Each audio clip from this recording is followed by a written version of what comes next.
Okay, today I'm trying to break 100 using Sidekicks Golf's strategy. Basically, he breaks it down nice and simple, and the rules are: one is basically you change what you're aiming for. So we change the course to be a 99 par. We add for the hardest index holes, you add 2 shots. So if it's one of the hardest index par 5s, you're aiming for a double bogey. That is your new par. And basically you go through and change this across the scoreboard. So I think it's the hardest 9 holes you add 2 to, and the easiest 9 holes you add 1 to. So that is your new adjusted target. And basically the reason why you do this is to alleviate that mental pressure. So we're not PGA pros, we're not aiming for actual pars. So when we don't get those, it kind of throws us off a little bit. But if you're aiming for, a double bogey on that par 5, it's going to give you something more accurate to aim for. And that also means you add 2 to the green and regulation, just to keep you a bit more mentally stable when you're on the course. So that means on a par 5, you can literally get to the green in 5, and that is your green and reg, and that's going to keep you on track to breaking 100. Now, the next rule is that only use your 3 to 4 favorite clubs, he says. So for me today, that is the driver, 7-iron, pitching wedge, and a putter. Those are the clubs that I get on them with the most, the ones I most have the most confidence with. So those are the only ones that I'm going to be taking today to keep it nice and simple. I'll go through more of the rules as we go through this video, but let's jump into that first shot now where I'm taking a driver on the par 5. And yeah, let's see how we do.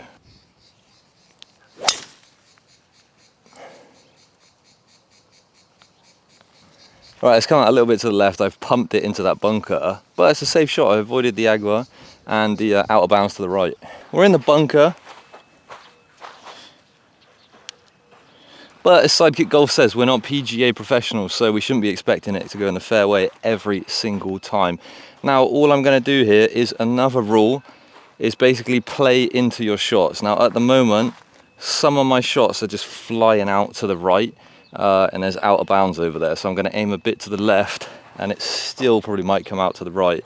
But just basically, rule 2 there is just play to your shot.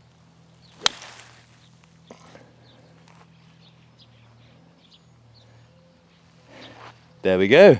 Easy. On to the next.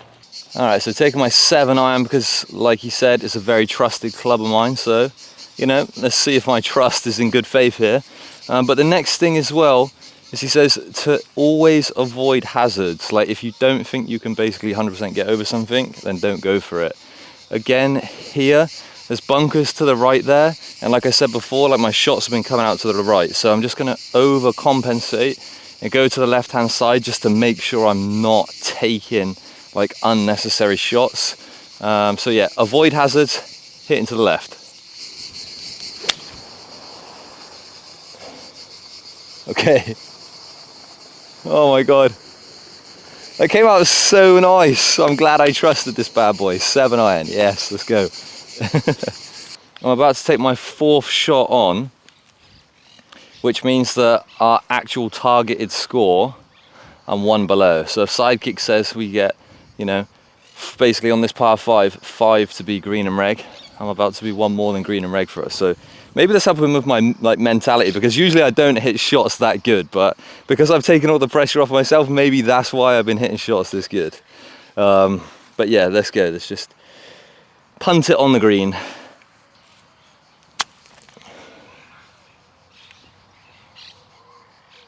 Oh my God. Maybe golf is all mentality. That was quality. I never do this. Let's go. Okay, so gonna try the same thing. Don't overthink it. I think this is just straight. This is literally for a real par putt, so I'm feeling good right now. Oh my God. That was the cleanest hole of golf I've ever played in my entire life. Maybe, honestly, I didn't plan it to go this way. I was expecting to make some bad shots and have to like compensate in the video and be like, okay, now I just need to keep my cool. But maybe taking that mental load off me has enabled me to have a hole like this. That was fantastic. We're going to play a few more holes. I'm going to keep you updated as we go through the golf course, what my score is. But right now, it is looking good. Hey, Sidekick Golf, was this for break 100 or break 90? No, basically, okay, we have absolutely smashed the front nine. So I'll give you a score update, right? So we had double bogey, started with a double bogey, not bad, then bogey, then par, fantastic from us. And then we had an absolute explosion, had a quad bogey, but then we followed up good with par, bogey, par, birdie. Absolutely fantastic. We're 8 over going into the back nine. This is the best score of my entire life. I honestly thought this video would go a bit different, where I'd be like kind of like fighting to break it, having some bad shots as always, but for some reason I'm playing out of my mind. This strategy, it really does work. We're going to play the back nine now. I'll keep you updated, and yeah, let's go. This is a par 5, and yeah, hopefully just going to pump a drive down the middle and on the way to see if we can smash that 100 score today with the Sidekick Golf method.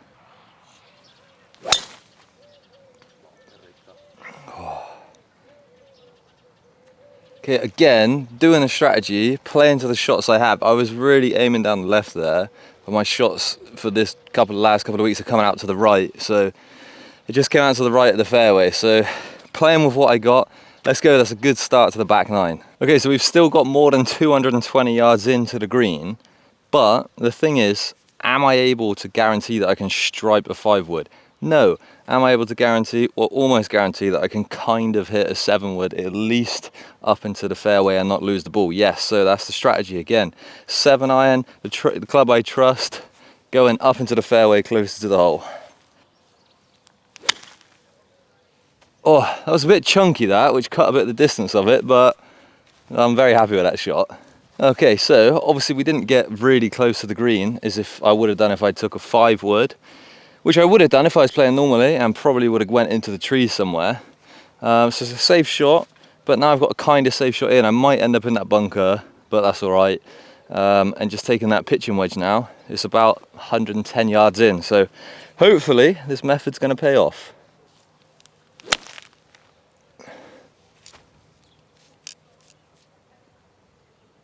Ooh, just on the back of the green. I connected with that pretty well.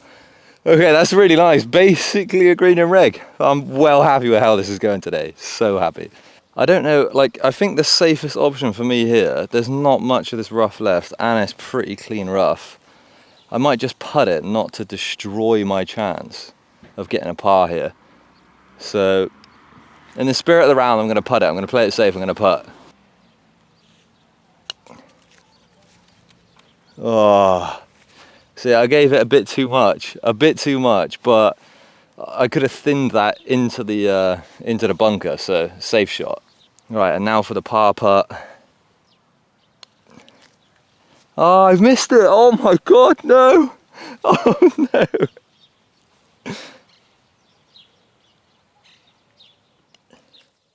Oh, I've missed the bogey putt.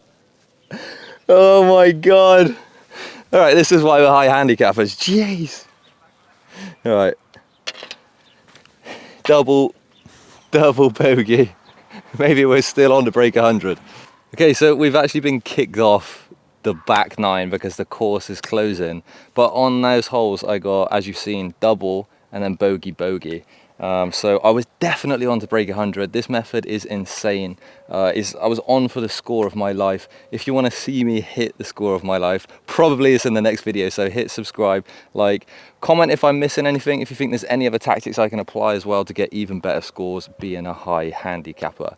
But yes, Sidekick Golf. I'll put the link in the channel. I'll put the link to the video I watched of his as well. And yeah, massive thanks to everybody for watching this video. Like and subscribe, and we'll catch you in the next one.